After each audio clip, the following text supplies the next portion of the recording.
তৌফিক দান করেন যেন সবাই বলেন আমিন। আয়াতের আলোকে আজকে যে বিষয়টা নিয়ে আলোচনা করার ইচ্ছা সেটা হলো মহানবী সাল্লাল্লাহু আলাইহি ওয়াসাল্লাম ছিলেন পবিত্র কোরআনী চরিত্রমালার জীবন্ত প্রতীক। মহানবী সাল্লাল্লাহু আলাইহি সাল্লামের চরিত্র ছিল পবিত্র কোরআনের জীবন্ত প্রতীক। এই নিয়েই আজকের আলোচনা।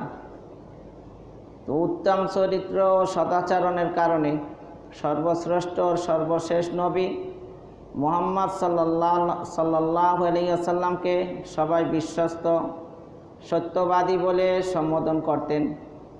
তিনি তার জীবনে কখনো কোনো মিথ্যা বলেননি।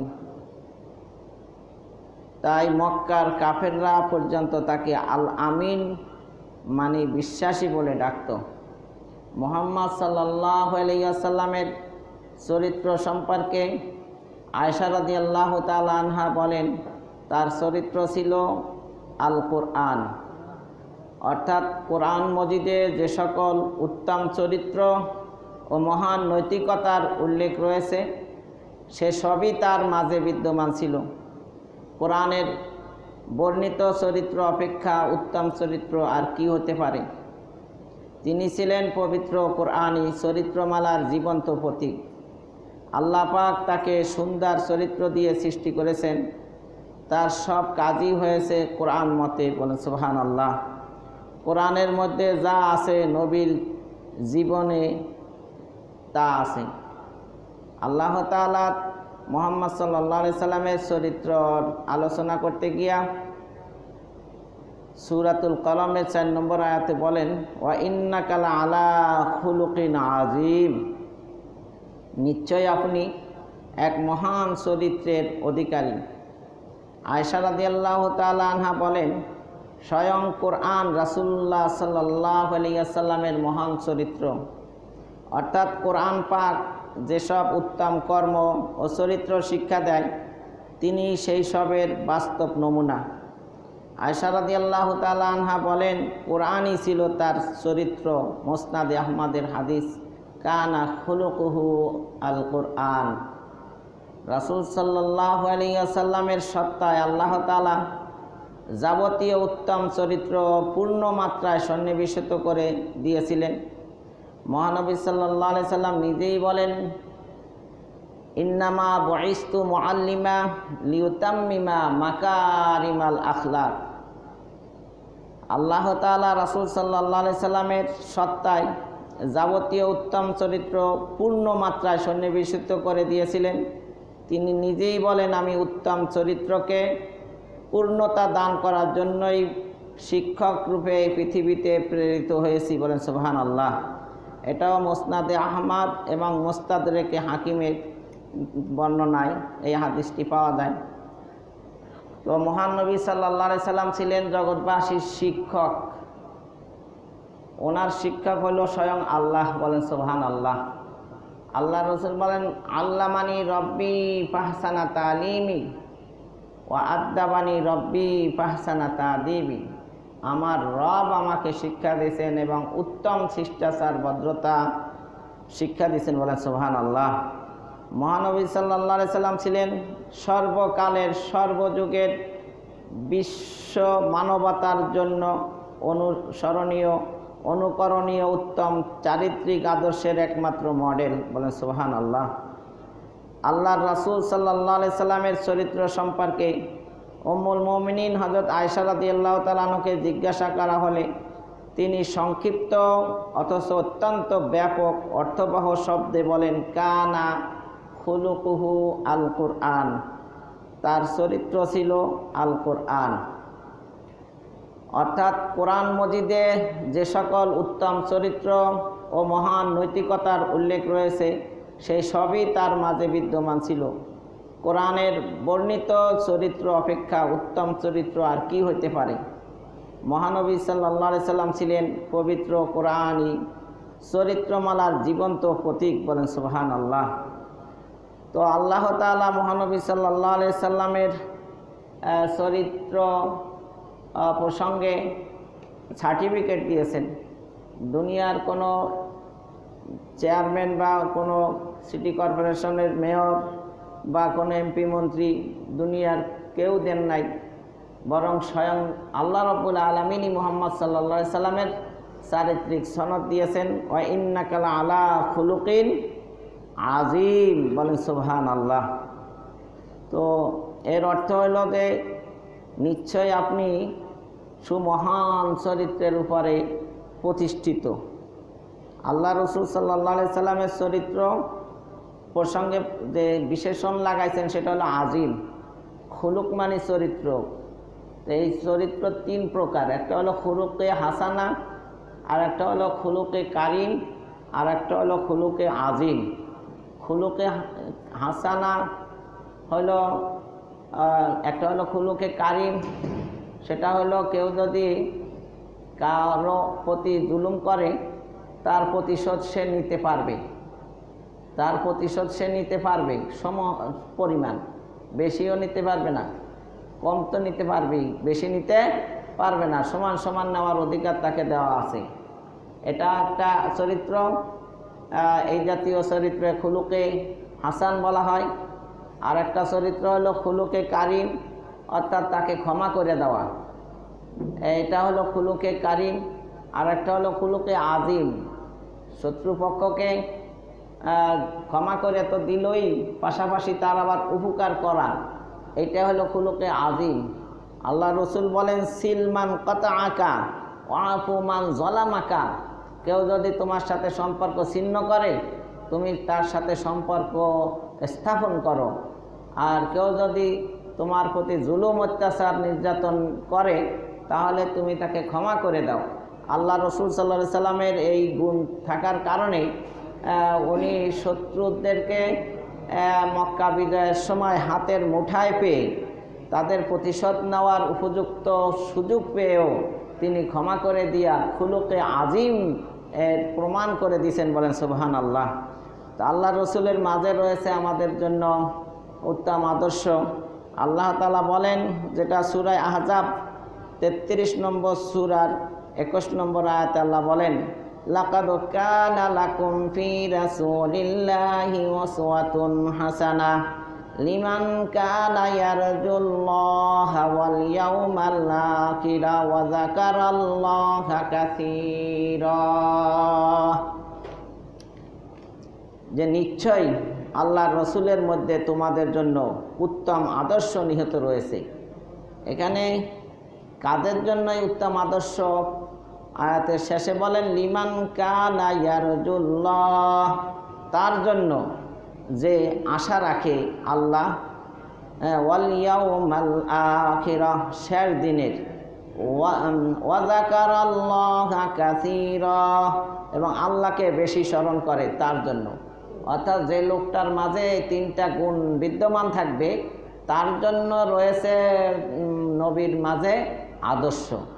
একটা গুণ হলো কি, সে আল্লাহর সন্তুষ্টি চায়, যে আল্লাহর সন্তুষ্টি চায় এবং আখেরাতের সফলতাই যার একমাত্র কাম্য, এবং যে বেশি বেশি আল্লাহকে স্মরণ করে, এই তিন গুণ বিশিষ্ট লোক মুমিন মুসলমানের জন্য কি নবীর মাঝে আদর্শ রয়েছে। এই জন্য কারা নবীকে ফলো করে, নবীর সুন্নাহ পালন করে? যারা আল্লাহর সন্তুষ্টি অর্জন করতে চায়, যারা আখেরাতে সফল হইতে চায়, জান্নাত পেতে চায়, যারা সব সময় আল্লাহকে স্মরণ করে, তারাই নবীকে ফলো করে।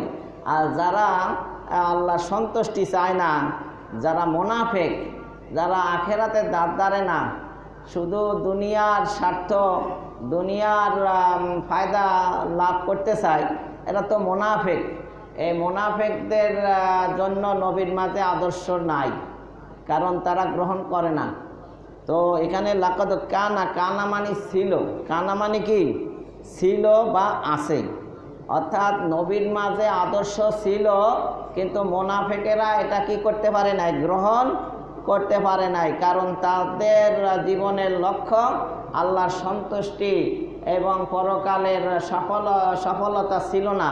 তারা আল্লাহকে বেশি বেশি স্মরণ করত না, যা একটু করত ওটা লোক দেখানো কর্মকাণ্ড ছিল, ওটা তারা আল্লাহর সন্তুষ্টির জন্য কোনো ইবাদত তারা করত না। এজন্য নবীর মাঝে আদর্শ ছিল, কিন্তু তারা গ্রহণ করতে পারেনি। এখনও নবীর মাঝে আদর্শ আছে, কিন্তু গ্রহণ করতে পারবে কে? যে আল্লাহর সন্তুষ্টি চায়, যে আপনার আখেরাতের সফলতা চায়, যে বেশি বেশি আল্লাহকে স্মরণ করে। সুতরাং আমরা সমাজে দেখি অনেকে সুন্নাহ মতে জীবনযাপন করে, মুখে দাড়ি রাখে, টুপি পরে, পাঞ্জাবি গায়ে দেয়, নবীর সুন্নাহ মতে চলতে চেষ্টা করে, কারণ এ আল্লাহর সন্তুষ্টি চায়। তা আল্লাহর সন্তুষ্টি কিসের ভিতরে নিহত? নবীকে ফলো করার ভিতরে, সুন্নাহ পালন করার ভিতরে আল্লাহর সন্তুষ্টি নিহিত। বলেন সুবহানাল্লাহ। খেলাফে পয়গম্বর কসে রাহ গজিদ কেহার কে পামঞ্জেল নাখা হাত রসিদ। কেউ যদি নবী মুহাম্মদ সাল্লাল্লাহু আলাইহি ওয়াসাল্লামের খেলাফ বা উল্টা জীবন যাপন করে, তাহলে তার গন্তব্যস্থান জান্নাতে তার পৌঁছা সম্ভব নয়। তাহলে জান্নাতে পৌঁছতে হলে নবীর সুন্নাহকে আঁকড়িয়ে ধরতে হবে। এক কবি বলেন, তো কুজাও সুন্নাতে আহমদ কুজা বা মোহাম্মদ কে পাওয়াত নিসবত তোরা। বন্ধু, তুমি কোথায় আর তোমার ভিতরে নবীর সুন্নাত কোথায়? তোমার সাথে নবী মুহাম্মদ সাল্লাল্লাহু আলাইহি ওয়াসাল্লামের সাথে সম্পর্ক কি? কারণ তুমি যদি নবীর উম্মাত হইতা, তাহলে নবীর সুন্নাহ দ্বারা তোমার জীবন চলত। তাহলে মানিস্তান নবীর সুন্নাহ ফাহুয়া বি উম্মাহ, যে নবীর সুন্নাহ মতে জীবন যাপন করে সেই হলো নবীর উম্মাত। তাহলে আমরা উম্মাত দাবি করি কিন্তু নবীর সুন্নাত মানি না, তাহলে আমাদের সাথে নবী মুহাম্মদ সাল্লাল্লাহু আলাইহি ওয়াসাল্লামের সাথে কোনো সম্পর্ক নাই। তাহলে আল্লাহ তাআলা দৃষ্টান্তস্বরূপ কিছু চারিত্রিক নমুনার কথা আলোচনা করি, যেটা মুহাম্মদ সাল্লাল্লাহু আলাইহি ওয়াসাল্লামের ভিতরে আল্লাহ রাখছেন। যেমন তিনি হাসি মুখে বিশুদ্ধ, মার্জিত, সুন্দরভাবে কথা বলতেন। নিরক্ষর হওয়া সত্ত্বেও তিনি ছিলেন আরব ও অনারবের মধ্যে শ্রেষ্ঠ ভাষাবিদ। বলেন সুবহানাল্লাহ। তিনি মৃদু হাস্য করতেন, কখনোই অট্টহাস্য করতেন না। সদা প্রফুল্ল থাকতেন, কখনোই গোমরা মুখ থাকতেন না। তিনি লোকদের সাথে নম্র আচরণ করতেন। আল্লাহ তাআলা বলেন, যেটা সূরা আলে ইমরান 3 নম্বর সূরার 159 নম্বর আয়াতে আল্লাহ বলেন নবীর ব্যবহারের প্রসঙ্গে, ফাবিমা রাহমাতিম মিনাল্লাহি লিনতা লাহুম ওয়ালাউ কুনতা ফাজ্জান গলিজাল কলবি লানফাদ্দু মিন হাওলিক। আর আল্লাহর রহমতেই আপনি তাদের প্রতি, অর্থাৎ সে উম্মতের প্রতি কোমল হৃদয় হয়েছেন। যদি আপনি কর্কশভাষী ও কঠোর হৃদয়ের হতেন, তাহলে তারা, আপনার উম্মতেরা আপনার পাশ থেকে সরে যেত। নবীর ব্যবহার ভালো না থাকলে তো এত লোক নবীর কাছে আসতো না। কর্কশ, রূঢ়, কঠিন ব্যবহারকারীর পাশে লোকজন থাকে না। তাহলে নবীর ভাষা অনেক মিষ্ট এবং মধুর, এজন্যই লোকজন তার পাশে থাকতো। আর এই মধুর ভাষাটা আল্লাহ নিজেই করে দিয়েছেন। আল্লাহ বলেন, ফাবিমা রাহমাতিম মিনাল্লাহ, এটা আল্লাহর রহমত। লিনতা লাকুম ওয়ালাউ কুনতা ফাজ্জান গলিজাল কলবি লানফাদ্দু মিন হাওলিক। আল্লাহর রহমতেই আপনি তাদের প্রতি, স্বীয় উম্মতের প্রতি কোমল হৃদয় হয়েছেন, আল্লাহর রহমতে। তো নবীর ভাষা যদি কর্কশ হইতো বা কঠোর হইতো, তাহলে তার পাশে কোনো লোক থাকতো না। রাসূল সাল্লাল্লাহু আলাইহি সাল্লামের এই অনন্য চরিত্র, মাধুর্য ছিল নিঃসন্দেহে আল্লাহর বিশেষ দান। তিনি তার হাতের তরবারি দ্বারা ইসলাম প্রচার করেন নাই। হাতের তরবারি আঘাত করিয়া, লাঠিপিটা করিয়া, ধমক দিয়া, শায়েস্তা করিয়া, যুদ্ধ বিগ্রহ করিয়া তিনি ইসলাম প্রচার করেন নাই। বলে তো যুদ্ধ তো করছে, যুদ্ধ করছে না। যুদ্ধ করছে মানে কি, যারা যুদ্ধ করতে আসছে তাদের প্রতিহত করছে। কারো পায়ে পড়া দিয়া নবী মুহাম্মদ সাল্লাল্লাহু আলাইহি সাল্লাম কি করেন নাই? যুদ্ধ করেন নাই। প্রত্যেকটা যুদ্ধ হয়েছে কি, কাফেরদেরকে প্রতিরোধ গড়ে তোলা হয়েছে। মানে মারতে আসছে, ওইটা ঠেকাতে গিয়েছিলেন। তাহলে প্রত্যেকটা যুদ্ধ কি প্রতিহতমূলক। কারণ অনেকে ভুল ইতিহাস আমাদেরকে শুনাইছে। বিগত সরকারের আমলে অনেক চামচা আছে যারা বিধর্মী, তারা তার আশেপাশে থাইকা পুরা মুসলমান জাতিকে, আলেম ওলামাদেরকে, ইসলামকে মানে একটা খারাপ হিসাবে তুলে ধরতে চেষ্টা করছে। নবী মুহাম্মদ নাকি সন্ত্রাসী ছিল, বলেন নাউজুবিল্লাহ। অথচ সন্ত্রাসীদের হামলায় আক্রান্ত হইয়া চারদিকে খোলা তরবারি নিয়ে ওনাকে হত্যা করতে চেয়েছিল। রাতের আধারে উনি ওনার জন্মস্থান মক্কা ত্যাগ করিয়া হিজরত করিয়া মদিনায় চলে গেলেন। বলেন নবী মুহাম্মদ সন্ত্রাসী ছিল না, সন্ত্রাসীদের আক্রমণের ভয়ে পালাইছেন? কি বলেন? তাহলে উনি তো হিজরত করলেন। প্রত্যেকটা সাহাবী কত নির্যাতন সহ্য করছেন, তারপরেও তিনি কিন্তু মক্কার সময় মক্কা বিজয়ের সময় সাধারণ ক্ষমা করিয়া দিছেন। আল্লাহর নবী হিজরত করিয়া সাহাবায়ে কেরাম মক্কা ছাইড়া মদিনায় যাই আপন বাড়িঘর থুইয়াও শান্তিতে থাকতে পারছে না? মক্কার লোকজন পালাক্রমে আবু সুফিয়ানের নেতৃত্বে, আবু জাহেলের নেতৃত্বে মদিনার উপরেও যাইয়া কি করতে চাইছে? হামলা। তাহলে সন্ত্রাসী কারা? আর শুনায় কাদেরকে? কারা সন্ত্রাসী? তাদের নাম না বইলা উল্টা মুসলমানদেরকে সন্ত্রাসী, জঙ্গিবাদ এই সমস্ত কথাবার্তা শুনাইয়া মনে করেন একটা বিভ্রান্ত সৃষ্টি করছে। তো যাই হোক, নবী মুহাম্মদ সাল্লাল্লাহু আলাইহি সাল্লাম ব্যবহারের তরবারির দ্বারাই ইসলাম প্রচার করছেন। ওনার ব্যবহারে মুগ্ধ হইয়া মানুষ ইসলাম গ্রহণ করছে। আপনারা জানেন যে ৬ষ্ঠ হিজরিতে সুলহ হুদায়বিয়া সন্ধির পরে, সন্ধির ভিতরে এটাও ছিল যে মক্কার ভিতরে কাফেরেরা মদিনায় কাফেরেরা প্রবেশ করতে পারবে, কিন্তু তাদেরকে ফিরাইয়া দিতে হবে। যেভাবে হোক ঢুকতে তো পারবে। এই সুবাদে বিভিন্ন রাষ্ট্রের লোক মদিনায় ঢুকিয়া তারা দেখছে যে এতদিন যা শুনছিল তার উল্টা। মক্কার লোকেরা গুজব ছড়াইছিল, মুসলমানের বিরুদ্ধে অপবাদ ছড়াইয়াছিল। মদিনায় ঢুকিয়া দেখে আল্লাহর নবীর চরিত্র অনেক সুন্দর, বলেন সুবহানাল্লাহ। আল্লাহ রসুলের চরিত্র যখন তিনি ইসলাম প্রচার করতে গেলেন, আবু বকর সিদ্দিক রাদিয়াল্লাহু তাআলা আনহুকে ইসলামের দাওয়াত দিলেন। আবু বকর রাদিয়াল্লাহু তাআলা আনহু বলেন, আমি আগে থেকেই বুঝতে পারতাম আপনার চরিত্র সাধারণ চরিত্র নয়, নবুয়তি চরিত্র, বলেন সুবহানাল্লাহ। তিনি বিনা বাক্যে কোনো রকমের আপত্তি ছাড়াই সআগ্রহে ইসলাম গ্রহণ করে ফেললেন, বলেন সুবহানাল্লাহ। কারণ বন্ধুরাই তো বন্ধুর চরিত্র সম্পর্কে ভালো করিয়েই কি জানে। নবী হওয়ার আগের থেকেই আবু বকর রাদিয়াল্লাহু তাআলা আনহু মুহাম্মদ সাল্লাল্লাহু আলাইহি সাল্লামের কি ছিল? বন্ধু ছিল। ইসলামের দাওয়াত দেওয়ার সাথে সাথে গ্রহণ করছেন, কারণ তার চরিত্র জানতেন এটা কোনো সাধারণ চরিত্র নয়, এটা নবুয়তি চরিত্র, বলেন সুবহানাল্লাহ। তার স্ত্রী খাদিজাতুল কুবরা রাদিয়াল্লাহু তাআলা আনহা তিনি সান্ত্বনা দিয়া বললেন যে আপনার মতন এত গুণ বিশিষ্ট লোককে আল্লাহ ধ্বংস করবেন না, অবশ্যই আপনি আল্লাহর নবী। সাধারণত স্ত্রীরা স্বামীরে যতই ভক্তি শ্রদ্ধা করুক, নবী হিসাবে তো মানার কথা না, কিন্তু মুহাম্মদ সাল্লাল্লাহু আলাইহি সাল্লামের চরিত্র এত বেশি ভালো ছিল যে তার স্ত্রী বিনা বাক্যে সর্বপ্রথম কালিমা পড়ে মুসলমান হয়ে গেলেন, বলেন সুবহানাল্লাহ। তো আল্লাহ রসুল সাল্লাল্লাহু আলাইহি সাল্লামের চরিত্র কেমন ছিল?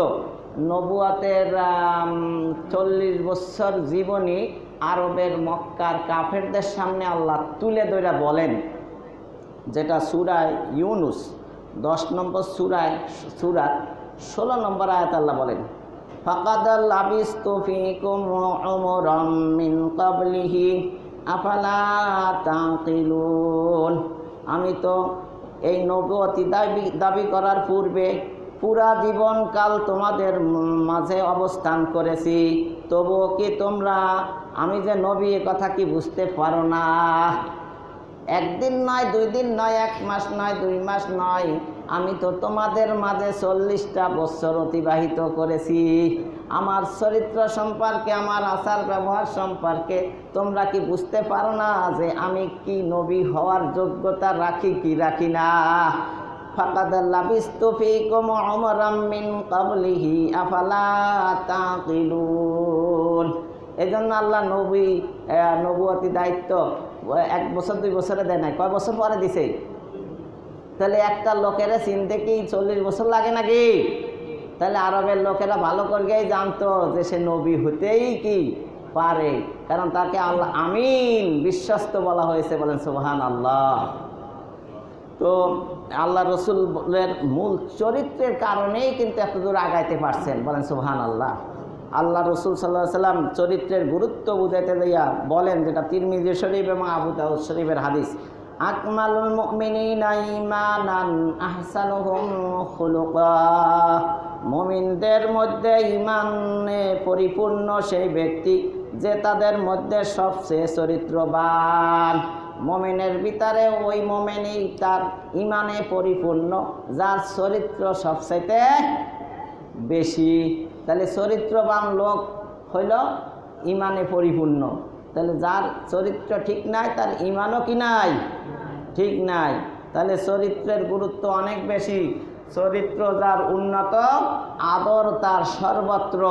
একজন চরিত্রবান লোক শত্রু হইল মরণাপন্ন অবস্থায় তার শত্রু যাইয়া তার মুখে এক চামচ পানি হইলেও দিতে চায় যে লোকটার চরিত্র তো ভালো, হয়তো তার জায়গা জমিন নিয়ে বা অন্য কোনো কারণে রেষারেষি শত্রুতা ছিল, কিন্তু সে তো খুব ভালো লোকই কি ছিল।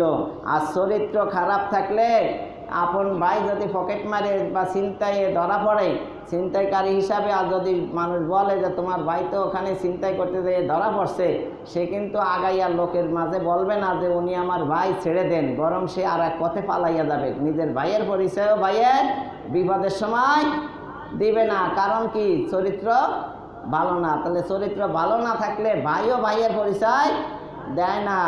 এই জন্য চরিত্র ভালো করার জন্য আল্লাহ রসুল এই পৃথিবীতে আসছেন। বলেন সুবহানাল্লাহ।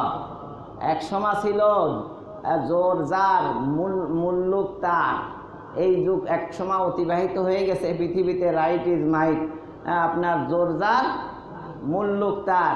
আর এক সময় ছিল নলেজ ইজ পাওয়ার, জ্ঞানী শক্তি। আপনার ইমরাউল কায়েসের কবিতা এত বেশি সাবায় মুআল্লাকা এত বেশি গুরুত্ব পেয়েছিল যে খানায় কাবার দরজার সাথে টানাইয়া দিছিল। তার কারণ ওই সময় যার জ্ঞান বেশি ছিল তারই কি মর্যাদা সবার সাথে বেশি ছিল। কিন্তু মুহাম্মদ সাল্লাল্লাহু আলাইহি ওয়াসাল্লাম বললেন না, ক্যারেক্টার ইজ পাওয়ার, চরিত্রটাই কি পাওয়ার। ওই জ্ঞানও না, শক্তিও না, আসল পাওয়ার কোনটা? চরিত্র। এই জন্য মুহাম্মদ সাল্লাল্লাহু আলাইহি ওয়াসাল্লাম চরিত্রের গুরুত্ব দিয়ে বলেন, আনা বুইসতু মুআল্লিমা লিউতাম্মিমা মাকারিমাল আখলাক। আমি এই পৃথিবীতে ধরাধামে আমার আগমন হয়েছে শিক্ষক রূপে।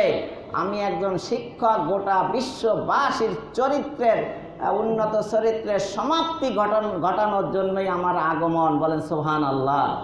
আজ পৃথিবীতে দেখা যায় মানুষের চরিত্র হরণ করার জন্য, দুশ্চরিত্রবান লোক তৈরি করার জন্য বিভিন্ন কলা কৌশল, বিভিন্ন ব্যবস্থাপনা সরকারি বেসরকারিভাবে চলছে। আপনার পত্র পত্রিকা, নভেল, নাটিকা, আপনার টিভির চ্যানেল সব কিছু চরিত্রহীন বানানোর জন্যই ব্যবস্থা আছে। বলেন তো সরকারি বলেন বেসরকারিভাবে বলেন, এই স্কুল কলেজ ইউনিভার্সিটিতে যেভাবে ছেলে মেয়েদেরকে লেখাপড়া শিখাইতেছে, এতে কি চরিত্রবান হবে না অভদ্র হবে? এরা কি দুশ্চরিত্রের অধিকারী হয়ে যাবে না? তাহলে আল্লাহ রাসূল সাল্লাল্লাহু আলাইহি সাল্লাম পৃথিবীতে আসছেন তো লোকদেরকে, ছেলেদেরকে, মেয়েদেরকে, মানুষদেরকে, পুরুষদেরকে কি বানানোর জন্য? চরিত্রবান বানানোর জন্য। কিন্তু কোন সেক্টর, কোন এনজিও সংস্থা, কোন সরকারি সংস্থা আছে, ব্যবস্থাপনা আছে যে মানুষদেরকে চরিত্র বানাইব? বলেন আছে? আছে স্বাস্থ্য কমপ্লেক্স সরকারিভাবে। বলেন তো স্বাস্থ্যের দাম বেশি না চরিত্রের দাম বেশি? তাহলে সরকারিভাবে কি স্বাস্থ্য কমপ্লেক্স আছে, কিন্তু চরিত্র সংশোধনের কোনো ব্যবস্থা আছে?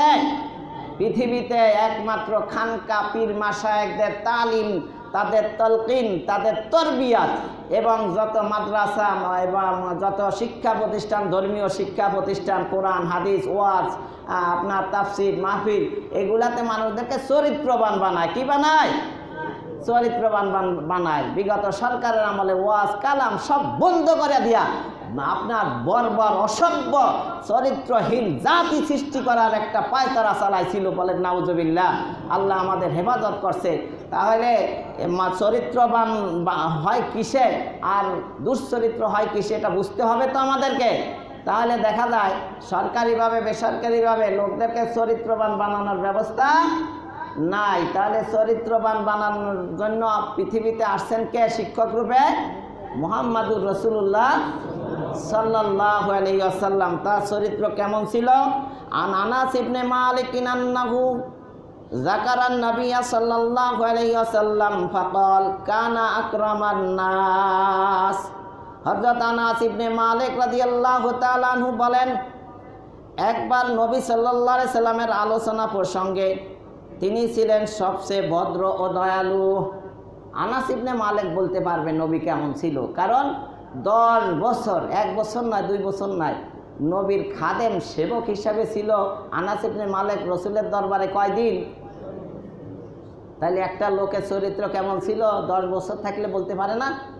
তাই আনাস ইবনে মালিক রাদিয়াল্লাহু তাআলা আনহু বলেন, কানা আকরামান নাস, তিনি ছিলেন সবচেয়ে ভদ্র এবং দয়ালু। বলেন সুবহানাল্লাহ। মক্কা বিজয়ের সময় যখন কাফেরদেরকে বলছিল, মক্কার কুরাইশদেরকে, যে তোমরা আমার কাছে কি আচরণ চাও, তখন সমস্যারে কাফেররা বলেছিল, আনতা কারিম ইবনে কারিম, আপনি ভদ্র ঘরের ভদ্র ছেলে, আপনার বাবাও ছিল ভদ্র শরীফ এবং আপনিও কি ভদ্র। বলেন সুবহানাল্লাহ। তাহলে নবী কেমন ছিল এটা আমরা হাদিসের মাধ্যমে জানতে পারলাম।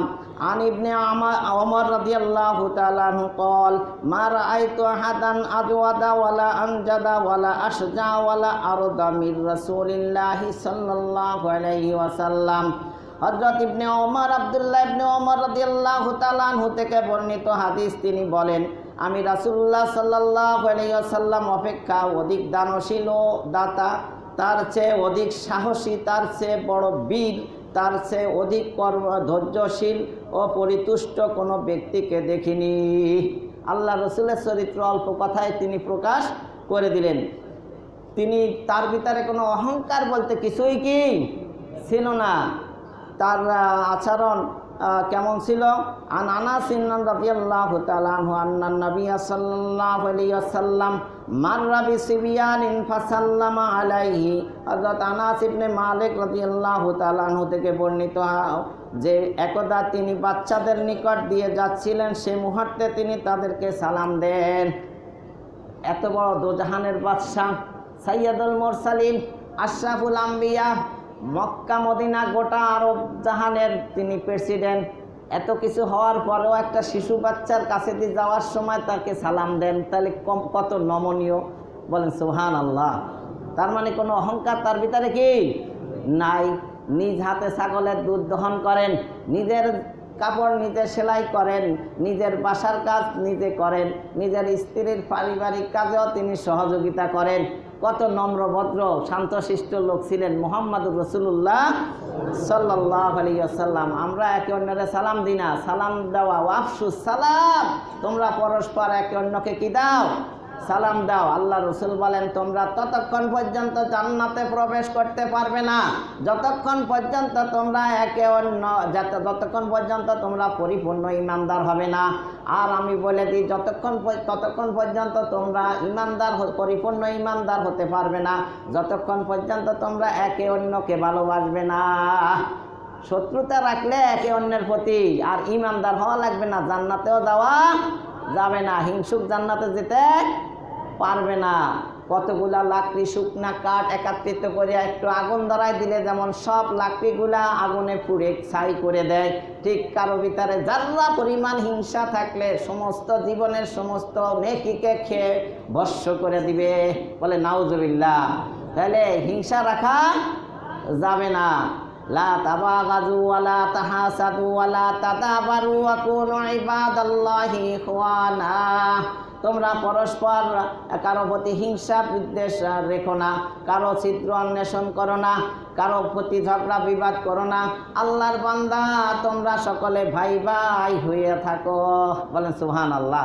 আল্লাহ রসুলের ব্যবহার কত সুন্দর। তাহলে আল্লাহ রসুল কি বলেন?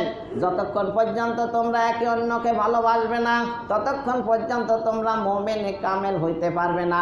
আর যতক্ষণ পর্যন্ত তোমরা একে অন্যকে সালাম দিবে না ততক্ষণ পর্যন্ত একে অন্যের প্রতি কোনো মহব্বত ভালোবাসাও সৃষ্টি হবে না।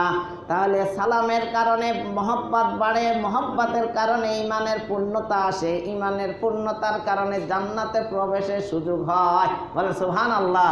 তাহলে সালাম এই তো জান্নাতে নিয়ে নিয়ে গেল। একটা জান্নাতের নামই আছে দারুস সালাম, সালাম আল্লাহর একটা নাম, বলেন সুবহানাল্লাহ। কেউ যদি আসসালামু আলাইকুম বলে আর ওই যে ব্যক্তিকে সালাম করলো সে যদি চুপ করে থাকে, সালামের উত্তর না দেয়, হাদিসের ভিতরে আসছে এই সালামের উত্তর স্বয়ং সালাম যার নাম আল্লাহ রব্বুল আলামিন তা নিজেই দিয়া দেন, বলেন সুবহানাল্লাহ।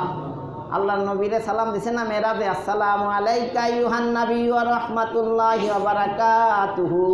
যদি আপনি কাউকে সালাম দেন আর সে যদি সালামের উত্তর না দেয় তাতে আপনার ভাগ্য খুলে গেল, বলেন সুবহানাল্লাহ। আপনার সালামের উত্তর স্বয়ং কে দিবেন?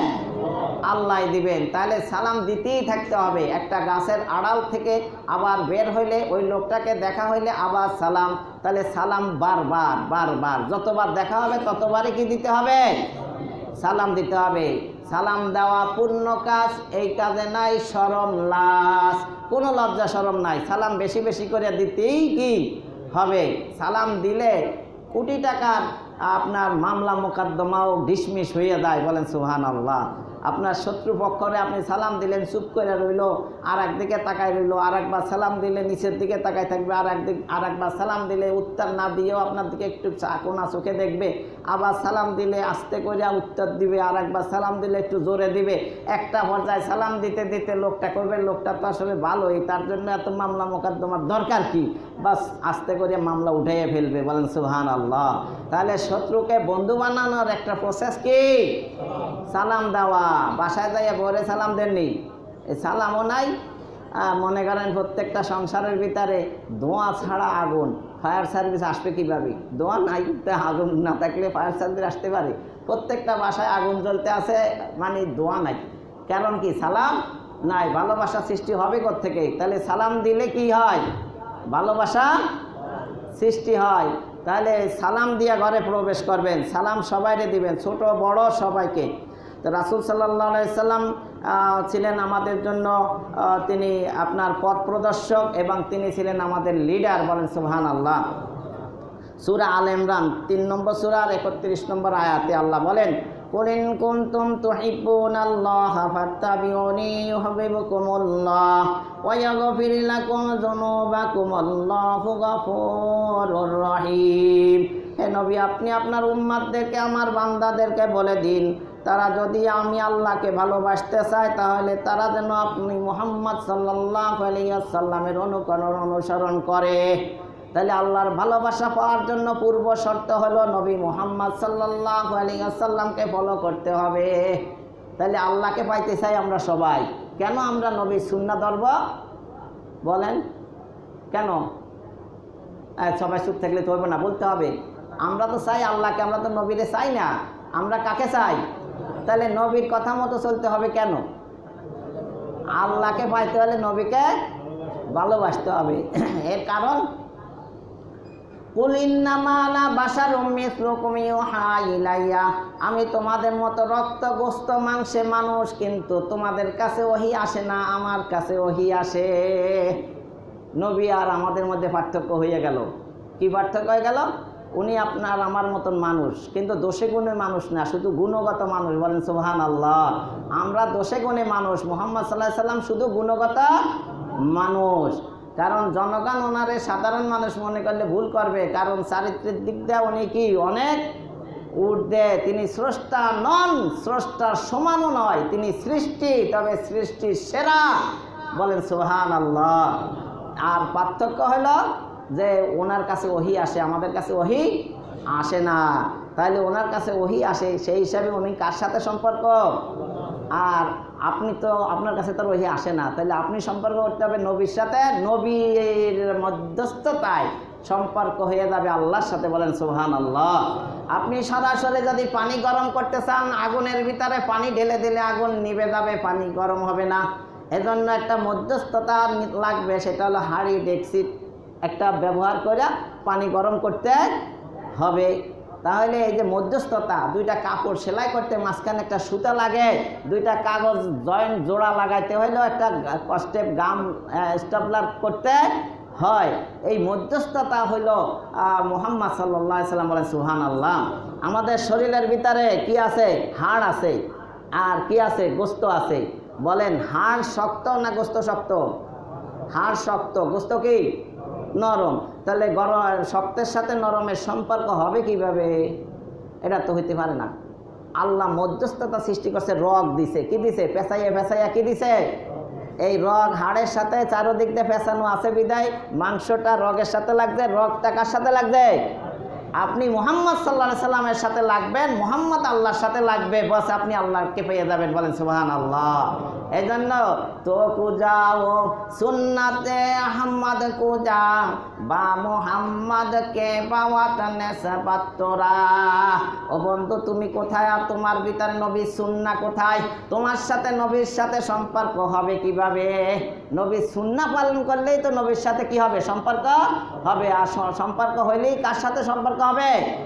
কুলিন কুনতুম তুহিব্বুনাল্লাহ, তোমরা যদি আল্লাহর ভালোবাসা মহব্বত পেতে চাও, ফাত্তাবিউনি, হে জগতের মানুষ তোমরা আমি নবী মুহাম্মাদের অনুসরণ করো, সুন্নাহকে ফলো করো। বলেন সুবহানাল্লাহ। তাহলে রেজাল্ট কি আসবে? ইউহিব্বুকুমুল্লাহ, আল্লাহ তোমাদেরকে ভালোবাসবেন। ওয়া ইয়াগফির লাকুম যুনুবাকুম, আল্লাহ তোমাদেরকে ভালোবাসলে তোমাদের গুনাহগুলো ক্ষমা করে দিবেন। বলেন সুবহানাল্লাহ। আল্লাহু গফুরুর রহিম। বলেন সুবহানাল্লাহ। আল্লাহ গফুরুন রহিমুন, তাফসীরের কিতাবে লেখে গফুর মানে গুনাহগারদের গুনাহ আল্লাহ ক্ষমা করে দেয়। বলেন একটা লোক জীবনে কোনোদিন নেকির কাজ করে নাই, শুধু গুনাহ করছে, আল্লাহ মাফ করে দিল, এখন কি তার কোনো নেকি আছে? তো জান্নাতে যাবে কিভাবে? এই জন্য তাফসীরের কিতাবে লেখে গফুরুন মানে অপরাধ করছে বান্দা, জান্নাতে যাওয়ার উপযুক্ত না, জাহান্নামে যেতে হয়। কিন্তু আল্লাহ গফুর হওয়ার কারণে তার গুনাহ মাফ করে তাকে জাহান্নাম থেকে মুক্ত করে দিল। বলেন সুবহানাল্লাহ। তার কোনো নেকি নাই, সে জান্নাতে যাবে কিভাবে? আল্লাহ রহিম, গুনাহ পরিমাণ সওয়াব তার আমলনামায় লিখে দিবে। বলেন সুবহানাল্লাহ। তাহলে নেকি গুনাহকে সওয়াবে রূপান্তরিত করিয়া তার আমলনামা ভারী করিয়া তাকে জান্নাতের উপযুক্ত করিয়া দিবেন। এই জন্য তিনি রহিম। একদিক দা গফুর আর একদিক দা কি? এটা সুসংবাদ, আল্লাহু গফুরুর রহিম। তো আল্লাহ রাসূল সাল্লাল্লাহু আলাইহি সাল্লাম আমাদের লিডার, উই আর মুসলিম উম্মাহ, আওয়ার লিডার মুহাম্মদ মুস্তাফা সাল্লাল্লাহু আলাইহি ওয়াসাল্লাম বহুত মানুষকে লিডার বানছেন, কোনো লাভ হয় নাই। কবরে, হাসরে, মিজানে, ফুলসিরাতে কোনো কাজে লাগবে না। একমাত্র আপনার আমার লিডার কে? মুহাম্মদুর রাসূলুল্লাহ সাল্লাল্লাহু আলাইহি সাল্লাম। মুহাম্মদ সাল্লাল্লাহু আলাইহি সাল্লাম ছিলেন আইন প্রণেতা। আল্লাহ রসুল সাল্লাল্লাহু আলাইহি সাল্লামের এই আইন প্রণেতার মানে পাওয়ার দিয়া আল্লাহ মানুষকে তার রসুল সাল্লাল্লাহু আলাইহি সাল্লাম যে হালাল করে দিলে হালাল হয়, হারাম করে দিলে হারাম হয়, এই পাওয়ার দিয়া তিনি সূরা হাসর 59 নম্বর সূরার 7 নম্বর আয়াতে বলেন, মা আতাকুমুর রাসূল ফাখুযুহু ওয়া মা নাহাকুম আনহু ফান্তাহু। রাসূল তোমাদেরকে যা দেয় তা তোমরা গ্রহণ করো এবং যা হতে তোমাদেরকে নিষেধ করে তা হতে বিরত থাকো। রাসূলের আনিত বিধানগুলি গ্রহণ করো, নিষিদ্ধ বিষয়াদিগুলি পরিহার করো। তাহলে আল্লাহর রসুলকে পাওয়ার দেওয়া হয়েছে না হয় নাই?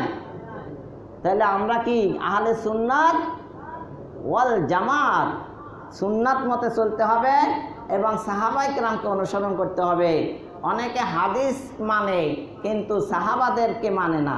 তুমি হাদিসগুলা যে মানলা, কার থেকে হাদিসগুলা নিছো? সাহাবাদের থেকে নিছো না?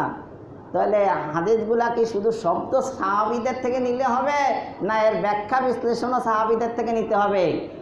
তাহলে সাহাবীরা হাদিসটা শোনার পরে তারা কিভাবে আমল করছে সেটাও দেখতে হবে। বলে সাহাবীদেরকে মানার ব্যাপারে কোন কোরআনের কোন আয়াতে বলছে? এই আয়াতেই বলছে। কেমনে? মা আতাকুমুর রাসূল, রসুল যা তোমাদেরকে দেয়, ফাখুযুহু তা গ্রহণ করো। রাসূল যা দেয়, রসুলে কি টাকা পয়সা দিয়ে গেছে? লাম ইউআররিসু দিনারান ওয়ালা দিরহামা, তিনি টাকা পয়সা অর্থ করি রেখে যান নাই। কি রেখে গেছেন? ইলমে দ্বীন, জ্ঞান, হাদিস রেখে গেছেন। তাহলে হাদিসগুলা সংগ্রহ করছে কারা? সাহাবারা। তাহলে আপনি আল্লাহ রসুল যা দিছে তা গ্রহণ করো। তাহলে গ্রহণ কার থেকে করতে হবে? সাহাবাদের থেকে। তা আল্লাহ বললেন রাসূল যাতে তা গ্রহণ করো, তাহলে সুন্নাহ গ্রহণ করার কথা কে বলছে? এরপরে আল্লাহ রসুল যা দেয় তা গ্রহণ করো। আলাইকুম বিসুন্নাতি ওয়া সুন্নাতিল খুলাফাই ওয়া সুন্নাতাল খুলাফাই রাশিদিন আল মাহদিয়িন, তোমরা আমার সুন্নাতকে আঁকড়িয়ে ধরো, আমার খোলাফায়ে রাশিদিনের সুন্নাতকে আঁকড়িয়ে ধরো। খোলাফায়ে রাশিদিন আবু বকর, ওমর, ওসমানের সুন্নাহ পালন করার জন্য আল্লাহর নবী বলেন।